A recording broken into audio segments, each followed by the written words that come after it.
दोस्तों, पिछले 6 महीने में हमने आपको पेशा विमर्श से जुड़े तमाम सवालों को सामने रखा।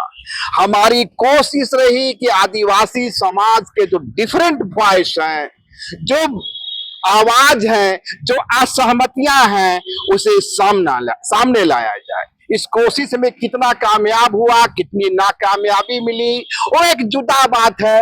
लेकिन अपने सीमित संसाधनों के बल पे हमने इसकी कोशिश जरूर की। लेकिन आज एक बड़ा दिन नजर आ रहा है। बड़ा दिन यह इसलिए कि कल टीएसी की एक बैठक होती है और टीएसी की उस बैठक में कई महत्वपूर्ण फैसले होते हैं।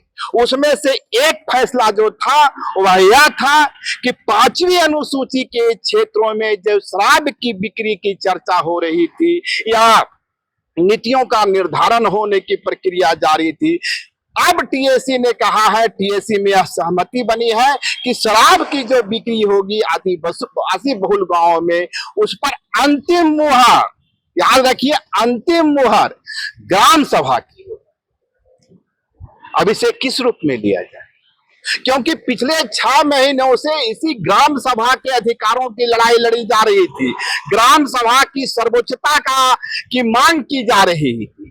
तो क्या आदिवासी समुदाय की जो एक बड़ी मांग थी ग्राम सभा की सर्वोच्चता की, उसकी ओर एक कदम उठा लिया गया है, या जिस तरह के कुछ एक दूसरे बुद्धिजीवियों के द्वारा इसे आदिवासी समुदाय को शराब के दलदल में ढकेलने की कोशिश मानी जा रही है, वह एक दूसरा पक्ष है। लेकिन इतना तो निश्चित नजर आता है, सरकार ने ग्राम सभा की सर्वोच्चता को स्वीकार किया है। इस बीच हमारे साथ हैं ग्लैडसन डुंगडुंग जी, और आपको याद हो कि पिछले 6 महीनों से ग्लैडसन डुंगडुंग ही आवाज थे, और भी दूसरे कई चेहरे थे, पर प्रमुखता से ग्लैडसन डुंगडुंग इस आवाज को उठा रहे थे कि 5वीं अनुसूची का एरिया एक विशेष एरिया है, वह सामान्य एरिया नहीं है। उसके अपने कस्टमरी लॉ है, रस्मो रिवाज है, उसकी अपनी परंपरा है, और वहां ग्राम सभा की सर्वोच्चता, ग्राम सभा की ताकत ही, या ग्राम सभा ही वहां फैसला लेगी कि वहां नीतियों का निर्धारण क्या होगा, कानून क्या बनेंगे। यानी ग्राम सभा ही उस एरिया का माई बाप है। ग्लैडसन जी, जैसा कि मैंने कहा कि सरकार टीएसी ने एक फैसला लिया है। अब इस फैसले को कई चश्मे से देखा जा रहा है। कुछ एक आदिवासी वॉइस कह रहे हैं कि सरकार आदिवासी बहुल गांवों में शराब परोसने की तैयारी में है, इससे आदिवासी समाज का जो संरचना है वो बर्बाद हो। ये उनके दावे हैं। हालांकि सच यही है कि आदिवासी समुदाय भी बहुल मात्रा में अब शराब का सेवन करता है, शराब पीता है। तो आदिवासी समुदाय जो शराब पीता है, तो सिर्फ वो कंज्यूमर बन के रहे या विक्रेता बन के भी सामने आए, क्योंकि यदि ग्राम सभा अब यदि इसका लाइसेंस जारी करेगी तो निश्चित रूप से उसी 5वीं अनुसूची से उद्यमी बन के सामने आएंगे। आप इसे किस रूप में देखते हैं? देखिए, सबसे पहले तो आपको जोहार, आपके दर्शकों को जोहार, और आपको मैं धन्यवाद भी देना चाहूंगा जो विगत 6 महीने से जो पेशा आंदोलन चल रहा है। नहीं, आंदोलन पहले तो चल रहा था, मतलब प्रमुखता से। हाँ। तो उस आंदोलन को आपने सत्ता तक भी पहुंचाया और जनता तक भी पहुंचाया, तो इसमें आपकी भी एक बड़ी भूमिका है। इसको हम लोग नोट डाउन करते हैं। जहां तक टीएसी का फैसला है, इसको भी यह समझना पड़ेगा कि झारखंड निर्माण के बाद विगत 24 वर्षों के इतिहास में पहली मर्तबा ऐसा हुआ है जब टीएसी में पारंपरिक ग्राम सभाओं को अधिकार देने की बात हो रही है, और ग्राम सभा की सर्वोच्चता को स्वीकृति प्रदान किया गया है। यह छोटा मोटा जो है कि वो उपलब्धि नहीं है, लेकिन सवाल अभी भी है। सवाल इस मायने में है कि सरकार जब ग्राम सभाओं की सर्वोच्चता को स्वीकार करती है तो फिर उसको लागू करने के लिए क्या करेगी? अभी आपने पेशा नियमावली बनाया नहीं, बिना पेशा नियमावली बनाए तो आपको सर्वोच्चता तो आप देंगे नहीं। फिर क्या आप जेपीआरए को ही थोपेंगे? उसी के तहत निर्णय लिए हैं, उसको जो है कि थंबनेल देंगे, मतलब उसको स्वीकृति प्रदान करेंगे। नंबर 1। नंबर 2, जब तक जो है कि ग्राम सभा को एग्जीक्यूटिव पावर आप नहीं देंगे, वो कैसे उसको इम्प्लीमेंट करेगा?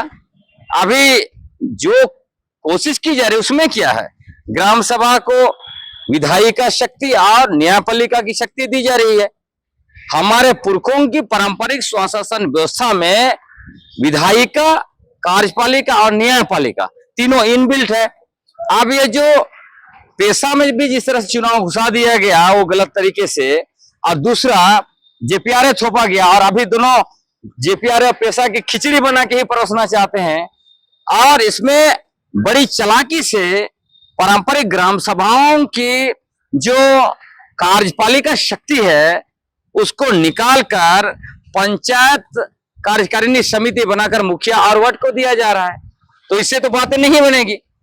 तो हमारा स्पष्ट कहना है कि आप पहले पेशा नियमावली फाइनल कीजिए, आप जो है उसमें पारंपरिक ग्राम सभाओं को कार्यपालिका का अधिकार दीजिए, प्रत्येक ग्राम सभा में कार्यकारिणी समिति बनाइए, और उस कार्यकारिणी समिति में लगभग 50% महिलाओं को अधिकार देना पड़ेगा, रखना पड़ेगा। इसलिए रखना पड़ेगा कि पारंपरिक व्यवस्था के लोग जो भी हाथू मुंडा है या ग्राम प्रधान है, पारंपरिक रूप से आते हैं, वो अध्यक्षता करेंगे। उसके बाद जो हमारे पारंपरिक सचिव है वो सचिव रहेंगे। कोषाध्यक्ष का पद खाली है, वहां महिला को बैठाइए।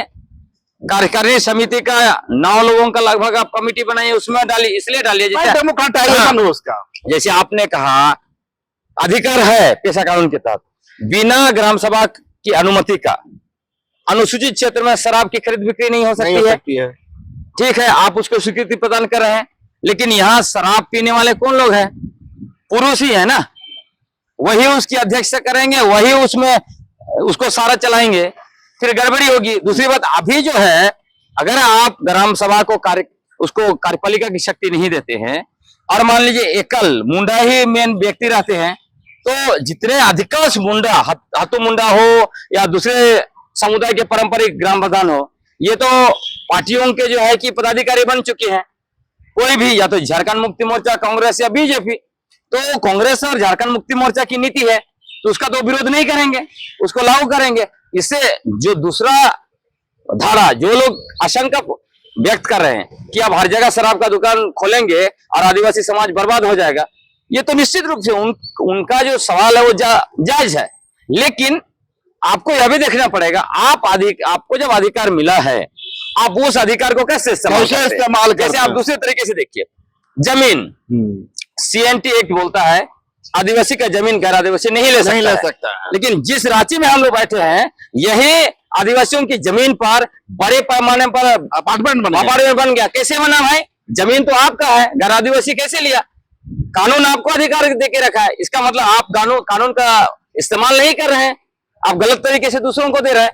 तो आपको ताकत दिया है तो उस ताकत के इस्तेमाल करने में आना पड़ेगा ना। नहीं तो उसमें तो एक चर्चा आ हुई है जिसकी ओर शायद आपने संज्ञान नहीं लिया कि जेपीआरए में संशोधन किया। अब जेपीआरए में संशोधन किस अर्थों में किया जाएगा, ये देखने वाली बात होगी।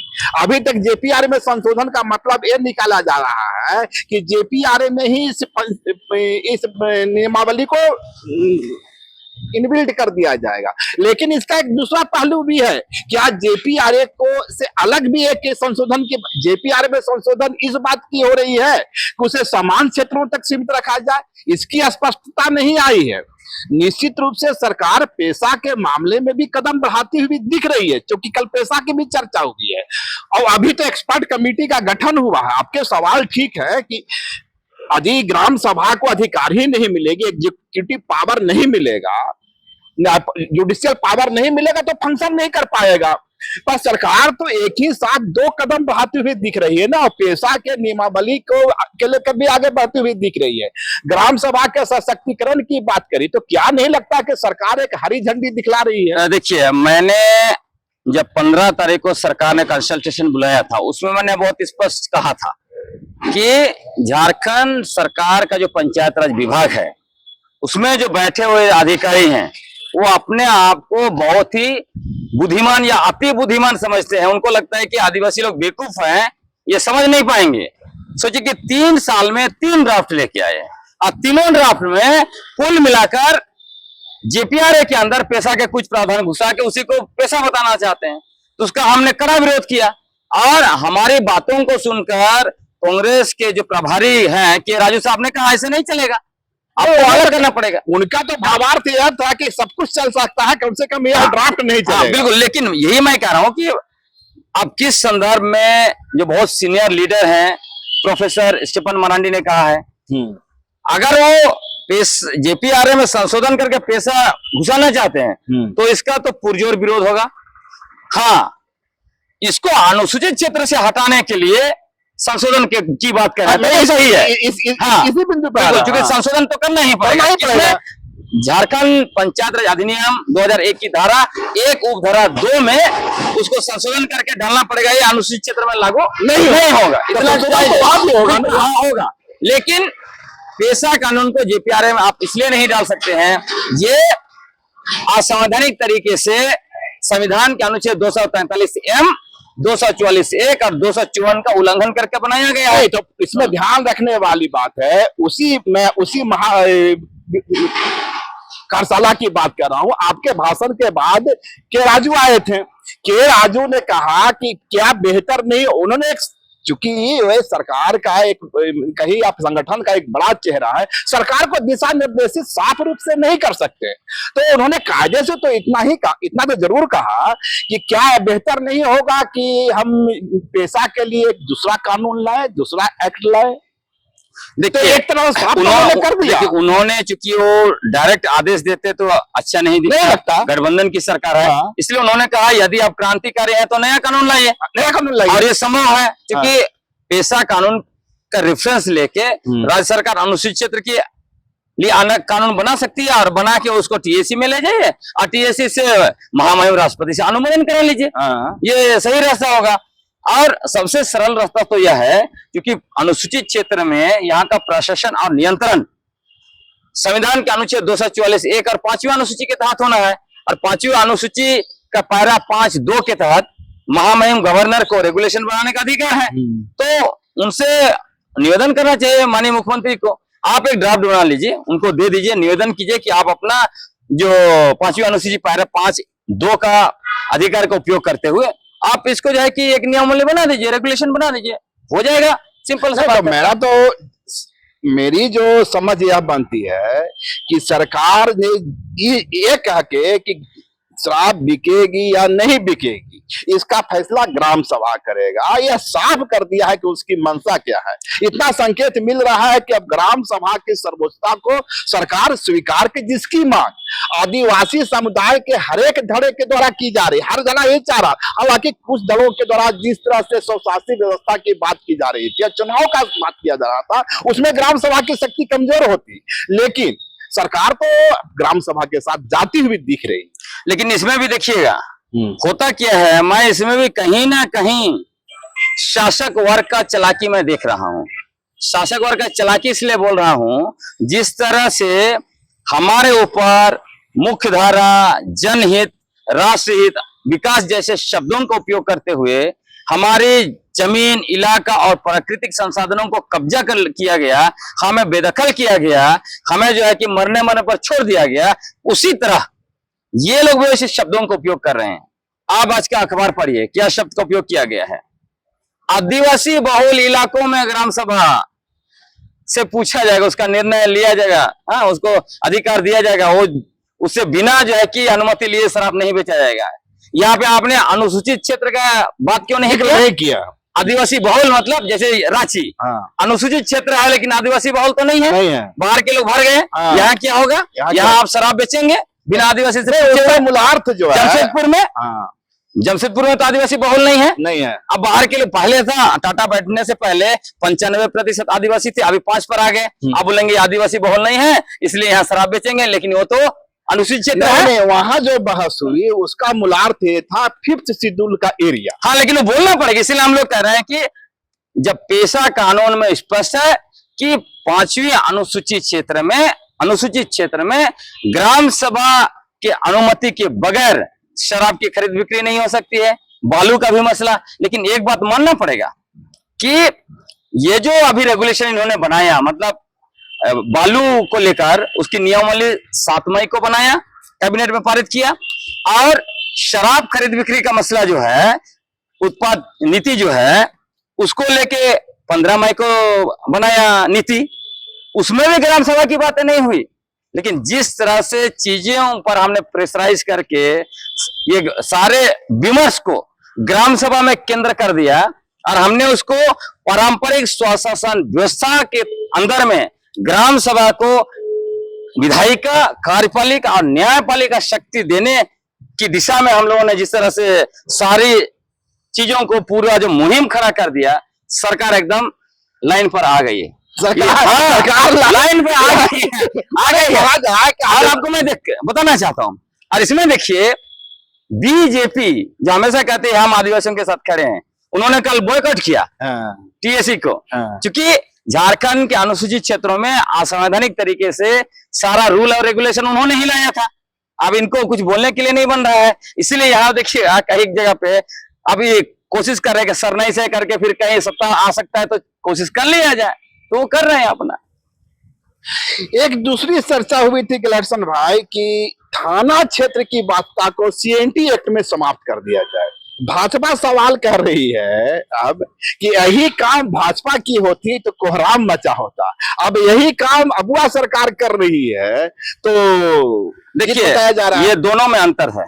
अंतर क्या अंतर है? अंतर ये समझना पड़ेगा कि जब प्रधानमंत्री बने माननीय नरेंद्र मोदी साहब, और यहाँ पे जब झारखंड में विधानसभा चुनाव हुई 2014 में, वो आए थे पटना और दुमका, और उसमें उन्होंने कहा था कि मेरे रहते कोई माए का लाल नहीं है जो आदिवासियों की जमीन को छीन सकता है ना। जैसे इनकी सरकार बनी, तीनों ने ऑर्डिनेंस लाया, भारी विरोध हुआ, ऑर्डिनेंस गिरा।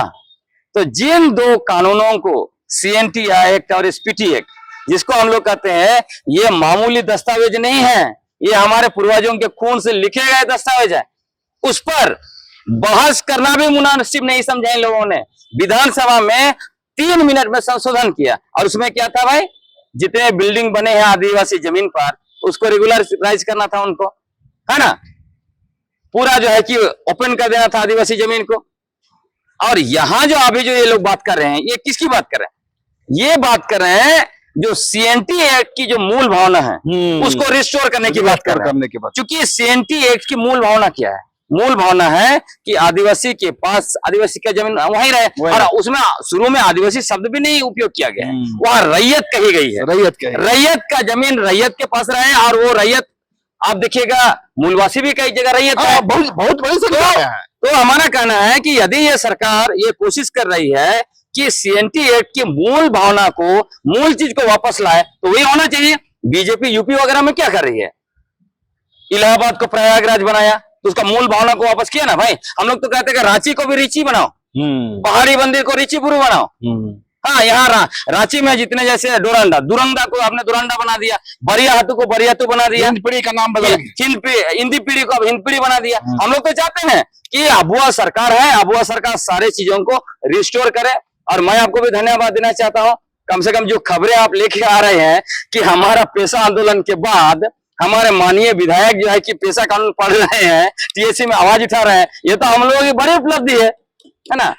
तो कहीं न कहीं गिलहरसन की जो चिंता थी, आदिवासी समाज का जो आक्रोश था, मैं नहीं कह रहा कि संपूर्णता में सरकार उसे स्वीकार कर रही है, लेकिन उस ओर निकल तो जरूर पड़ी। बिल्कुल, ये मैं ना कहूंगा, मैं कोई क्रेडिट लेने मेरा कोई शौक नहीं। हमारी पूरी टीम है। हमारी टीम में आपने देखा होगा बहुत सीनियर लोग हैं, सुषमा बिरोली मैडम है, कलोडिया सोरेंग मैडम है, वाल्टर कंडुल्ला साहब है, लक्ष्मी नारायण मुंडा भी हमारे थे, वो भी इस आंदोलन में तो होता है। बहुत सारे लोग, लड़ाई हमेशा जो है समूह लड़ता है, बिल्कुल व्यक्ति नहीं। बिल्कुल। अभी रसिया की क्रांति हो गई तो लेनिन नहीं कर दिया। बिल्कुल। और उधर आप देखिए खूंटी से एक बड़ा पद यात्रा का नेतृत्व भाई आलेस्टर बोधरा जी की, हम लोग सारे संयुक्त आदिवासी लोग मिलकर जो है कि विधानसभा घेरा। तो हम लोग और हमारे पढ़ा राजा निरंतर जो है कि हमारे पढ़ा राजा सनिका भेंगरा साहब हैं, और भी दूसरे लोग आए। हम लोग तो फ्रंट लाइन में, आप देखेंगे हम लोग का हर एक कार्यक्रम में फ्रंट लाइन में हम लोग हमारे पारंपरिक अगुआ पढ़ारा जालों को मुंडा है, हाथू मुंडा है, या फिर जो है कि मान की, इन लोगों को फ्रंट में, क्योंकि हमारा मानना है कि अब तक आदिवासी समाज को विगत 260 वर्षों से संघर्ष करके यहाँ तक लाया है, तो उसमें हमारे पारंपरिक लीडर ही वो काम किया है, इसलिए उनको मान सम्मान देना चाहिए, उनका लीडरशिप को आगे बढ़ाना चाहिए। इसलिए हम लोग चाहते हैं कि पारंपरिक स्वशासन व्यवस्था को जो है एज इट इज, उसको जो है कि शक्ति प्रदान करना चाहिए, क्योंकि पेशा कानून की मूल भावना है पारंपरिक स्वशासन व्यवस्था को शासन का शक्ति प्रदान करना है। कल टीएससी की बैठक में एक फैसला और हुआ, और वह भी आदिवासी समाज की संवेदनाओं से जुड़ा हुआ मसला है। मैं बात कर रहा हूं ईचा बांध की। 87-88 गांव डूब रहे थे। सरकार अब उसको 20 गांव तक सीमित करी, और 20 गांव में भी 2 गांव पूर्ण रूप से डूबाऊ क्षेत्र में आवेंगे, 18 गांव आंशिक रूप से आवेंगे, और सरकार उनके लिए एक बेहतर पैकेज की भी बात कर रही है पुनर्वासन के लिए। तो मेरा कहना है कि जिस अबुआ सरकार को आपने 6 महीने से कटघरे में खड़ा कर रहे थे, सवालात पूछ रहे थे, अब पूछना चाहिए। लोकतंत्र का तकाजा यही है, जिसे हम चुन के भेजेंगे सवालात उससे नहीं करेंगे तो सवालात किससे करेंगे? वो ठीक है अपने जगह, पर सरकार ने तो संवेदना दिखाई है। ईचा डैम का मामला हो, सीएनटी एक्ट में संशोधन आदिवासी समाज के व्यापक हित में करने का फैसला हो, और ग्राम सभा की जो मांग आपकी रही थी, आदिवासी समाज का जिसके प्रति एक आक्रोश रहा था, उसे उस ग्राम सभा को रीस्टोर, उसे ताकत को रीस्टोर करने की बात, तो कहीं ना कहीं हेमंत सरकार की जो मौजूदा जो अप्रोच है, वह तो आदिवासी समाज की भावनाओं के साथ चलती हुई दिख रही है। देखिए, लोकतंत्र का मतलब यही होता है, और मुझे लगता है कि माननीय मुख्यमंत्री हेमंत सोरेन जी सुलझे हुए व्यक्ति जैसे दिख रहे हैं। एक सुलझा हुआ राजनीतिज्ञ का जो दिखता है छवि, वो थोड़ा दिखाई पड़ रहा है। और मैंने जो सुना कल, जिस तरह से टीएससी में बात हुई, उससे ऐसे दिख रहा है कि शायद आप सरकार चाहती है हर एक मसले पर एक वाइडर पब्लिक ओपिनियन बनाया यहाँ जो आदिवासियों का, मूलवासियों का, उसके बाद आगे बढ़ा जाए। ये बहुत ही स्वागत योग्य कदम है। मैं तो चाहता हूं कि सिरोमटोली सरना स्थल के मसले पर भी वहां पे बहुत गलती हुई। पहले जिस तरह से बनाना चाहिए था पब्लिक ओपिनियन आदिवासियों के बीच में, हो सकता है वहां पे कहीं ना कहीं सरना समितियों के द्वारा भी गलतियां हुई है, तो उसको रिकरेक्ट करते हुए मुझे लगता है कि फिर से उसको ठीक करना चाहिए। और जहां तक आपने ईचा खड़काई का बात किया है, अभी भी मैं कहूंगा, भले उसका दायरा उन्होंने कम कर दिया है, लेकिन अभी भी एक गांव में पब्लिक हियरिंग होना चाहिए, बातचीत होना चाहिए आदिवासियों के साथ। उसके बाद, क्योंकि अभी क्या हो रहा है कि अभी हमने देखा पब्लिक हियरिंग के नाम पे क्या हो रहा है, सीओ साहब चिट्ठी भेजते हैं और जो अपना ऑफिस बुलाते हैं और वहां पे बात होता है। ऐसा नहीं, और उसमें भी ये कह रहे हैं कि जिनका जमीन जा रहा है उसी को जो है कि वहां बुला रहे हैं। ऐसा नहीं चलेगा। इसलिए शायद इसको लेके माननीय मुख्यमंत्री के पास ये खबर नहीं पहुंची है, तो उनको जरूर देखना चाहिए पब्लिक हियरिंग। हमारा कहना सिर्फ यही है कि अनुसूचित क्षेत्र के लिए जो संवैधानिक प्रावधान है, जो कानून बनाए गए हैं, जो नीतियां हैं, उसको एजिटिव लागू करना चाहिए। और इसमें जो हमारे पारंपरिक अगुआ हैं, आंदोलनकारी हैं, एक्टिविस्ट हैं, बुद्धिजीवी हैं, ये सारे लोग हैं अलग अलग सेक्टर से, उनके साथ आप वाइडर ओपिनियन बिल्डिंग कीजिए। और मैं तो ये भी उनसे निवेदन करूंगा माननीय मुख्यमंत्री साहब से कि आप स्टेट लेवल पर एक एडवाइजरी कमेटी अलग से, मतलब या कुछ ऐसे कर सकते हैं। टीएससी तो हाई है, लेकिन ऐसे जो लोग बाहर हैं, उनका कम से कम 2 महीना 3 महीना पर एक बार मीटिंग कीजिए, सुनिए वो क्या कहना चाहते हैं, तो बहुत सारी चीजें आपको वहां से और भी चीजें निकल के आएगी। क्योंकि हम लोग अल्टीमेटली हम लोग क्या चाहते हैं, हम लोग ये झारखंड जो बना है अबुआ दिसुम अबुआ राइज के नारे के बदौलत बना है, तो इसी नारा के आधार पर जो धरती आबा बिरसा मुंडा का सपना था, मरंगोम के जयपाल सिंह मुंडा का जो सपना था, उसी दिशा में ये आगे बढ़ना चाहिए। कठिन होता है, डगर कठिन होती है, लेकिन आप उसमें चलिए, हम लोग आपके साथ हैं। अरे मेरा एक सवाल होगा कि सीएम हेमंत के अप्रोच में जो बदलाव देखने को मिल रहा है, कहीं ना कहीं राजू के झारखंड आगमन के बाद दिखे, तो क्या सीएम हेमंत तक जमीन का वो फीडबैक नहीं जाता था? क्या के राजू उस फीडबैक को अब सीएम हेमंत तक पहुंचा रहे हैं? और क्या आदिवासी समाज, यहाँ के मूलवासी समाज या झारखंडी के समाज की जो संवेदनाएं हैं, उसे एक चैनलाइज करते हुए? हाँ, ये पॉइंट आपका सही है, हो सकता है और दिख भी रहा है, वो कहीं ना कहीं चीजों को वहां तक पहुंचाने की कोशिश कर रहे हैं। जेएमएम का पास जो समस्या मुझे दिखाई पड़ती है वो यह है कि इनके पास जो एक इंटेलेक्चुअल लोगों का जो एक ग्रुप होना चाहिए वो इंटेलेक्चुअल ग्रुप नहीं है, लायक है वो। हाँ वो लायक है। और मैं वो इसमें स्पष्ट दिखाई पड़ता है कि इनका जो भी प्रवक्ता जो टीवी चैनल में आते हैं उनका डिबेट देखिए, उसमें कहीं से भी लगता नहीं है कि उनके पास बहुत क्वालिटेटिव इंटेलेक्चुअल है या झारखंडी मिट्टी का वो इसमें इनपुट बिल्कुल इनपुट नहीं है। ये बहुत बड़ा लेकोना है। इसीलिए तो मैं कह रहा हूं कि माननीय मुख्यमंत्री साहब को क्या करना चाहिए, आदिवासी और मूलवासियों का जो इंटेलेक्चुअल है उसका आप एक फोरम बनाना चाहिए, नॉन ऑफिशियल फोरम, और उनसे आप हर महीने संभव नहीं है, 3 महीने पर एक बार बैठिए और उनसे आप थोड़ा इनपुट लीजिए, कैसे लोग देख रहे हैं आपकी शासन को, आपका कहाँ आपकी नीतियां गड़बड़ हो रही हैं या कहाँ आपने जो वादा किया था वो छूट रहा है। तो ये इंटेलेक्चुअल इनपुट अगर उनको मिलेगा ना तो वो और भी बेहतर तरीके से जो आबू आदिशुम आबू राइज का सपना है उसको पूरा कर सकते हैं। मैंने इतना मानते हैं कि हेमंत सोरेन एक संवेदनशील मुख्यमंत्री हैं। हाँ, ये तो इसमें मैं निश्चित तौर पर बोलूंगा, इसलिए बोलूंगा कि देखिए संवेदनशील और एक जो कहते हैं ना एक बहुत ही बेहतरीन नेता कौन होता है, आपके ऊपर जितने गाली गलौज हो आप सुन के मुस्कुरा के उनके अच्छे ओपिनियन को आप लेते हैं, बुरे ओपिनियन को छोड़ते हैं, फिर आप आगे बढ़ते हैं। यही होता है एक सुलझा हुआ राजनीतिज्ञ, और ऐसे वो दिखाई पड़ते हैं। लेकिन कहीं ना कहीं मुझे लगता है जो घेरा बना हुआ है ना वो घेरा को उनको तोड़ना चाहिए। बीच में मैं देख रहा था कि इससे पहले ये सरकार का शपथ ग्रहण से पहले तक आप देखेंगे जेएमएम नेत्री कल्पना सोरेन उसमें बहुत ही बेहतरीन भूमिका निभा रही थी। लेकिन अभी तब हम लोग को यह भी विश्वास लग रहा था कि वो जो घेरा उसको बांधे हुए है उसको वो टूट जाएगा, लेकिन अभी वो कहीं दिखाई नहीं दे रही।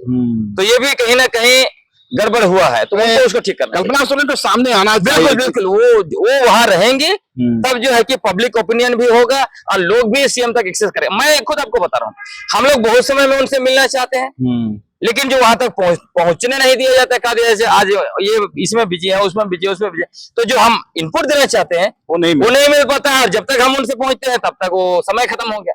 लास्ट सवाल होगा, यदि तमाम निष्कर्ष निकाला जाए अब और सरकार जिस तरह से करे कि ग्राम सभा ही अंतिम सर्वोच्चता होगी, तो क्या जमशेदपुर, धनबाद, रांची जैसे शहरों में शराब की दुकानें, ये तो 5th शेड्यूल एरिया है ना, तो अब रांची शहर का जो शराब दुकानें हैं ये बिकेगी कि नहीं बिकेगी, ये ग्राम सभा तय करेगी। बिल्कुल बिल्कुल, ये तो सवाल खड़ा हो गया अब ना। बिल्कुल। और देखिए जब पहली बार अनुसूचित क्षेत्र बनाया गया 1874 में शेड्यूल डिस्ट्रिक्ट एक्ट, इसमें कौन एरिया था? चुटिया, नागपुर और संथाल परगना। आपने जो एरिया बताया बोकारो से लेके हजारीबाग ये सारे थे, बाद में उसको निकाल दिया वो अलग बात है, निकालना नहीं चाहिए। तो मूल में तो वो है। तो जब आपका कानून कह रहा है कि अनुसूचित क्षेत्र में ग्राम सभा के बिना अनुमति का नहीं हो सकता है, तो आपको तो रांची में गांव ढूंढना पड़ेगा, सिरोंटोली के लोगों को, मूल बासिंदा को ढूंढना पड़ेगा, ग्राम सभा बनवाइए, एग्जीक्यूटिव कमेटी बनाइए और उनसे पूछिए कि सिरोंटोली का जो सीमाना है वहाँ जो है कि शराब की खरीदारी हो सकती है, काकाटोली का सीमाना है। अब तो ये आपको मैं बोलना चाहता हूँ, गांव तो हमारा है ना, शहर आपने बनाया, गलती आपकी है, तो अनुसूचित क्षेत्र है। तो इसलिए मैं वो उन लोगों को भी मैं बोलता हूँ जो लोग मुझे कहते हैं शहर तो बन गया है, आप जो है आंध्रस पैदा कर रहे हैं। मैं उनको बोलता हूँ बाबरी मस्जिद भी तो सेटल हो गया था, उसको आपने तोड़ फोड़ के आंध्रस क्यों पैदा किया? यूपी में हर मस्जिद में आप मंदिर ढूंढते हैं, तो याद रखिए जब हम आदिवासी लोग आप जो शहर बनाए हैं उसमें अपनी गांव ढूंढेंगे, आप जो घर बनाया उसमें अपना पूर्वज का जमीन ढूंढेंगे, और मंदिर बनाया उसमें सरना स्थल ढूंढेंगे, मस्जिद बनाया उसमें भी ढूंढेंगे, चर्च बनाया उसमें भी ढूंढेंगे। तब क्या होगा? तब मंदिर भी हमारा, मस्जिद भी हमारा, चर्च भी हमारा, और आपका घर भी हमारा, आपका शहर भी हमारा। तो यहाँ तो पेशा कानून लागू करना पड़ेगा, और बिना ग्राम सभा का अनुमति का ना यहाँ शराब की खरीद बिक्री होगी, ना जमीन अधिग्रहण होगा, और यहाँ ना बालू ना गिट्टी, कुछ नहीं चलेगा। तो ये थे हमारे साथ गलेटसन डुंगडुंग जी। और जो बड़े ही निरपेक्ष तरीके से सरकार के जो अच्छाइयां हैं और सरकार की जो कमियां हैं उसे पहले भी रेखांकित करते रहे हैं, आज भी रेखांकित कर रहे हैं। लेकिन फिर से वही सवाल मैं छोड़े जा रहा हूं कि जब ग्राम सभा की सर्वोच्चता स्वीकार कर ली गई है तो रांची, जमशेदपुर और दूसरे शहरों में जो कभी गांव थे, और जैसा कि गलेसन भाई ने कहा है कि इस शहर में कि अब हम गांव ढूंढेंगे, गांव को ही अधिकार होगा कि रांची में, जमशेदपुर में या दूसरे शहरों में शराब की बिक्री हो या नहीं। अगर खबर पसंद आए तो आप QR स्कैन कर दें हमारा साथ। आपका एक छोटा आर्थिक सहयोग है हमारा बड़ा हौसला। द भारत मित्र, बुलंद भारत की बुलंद तस्वीर।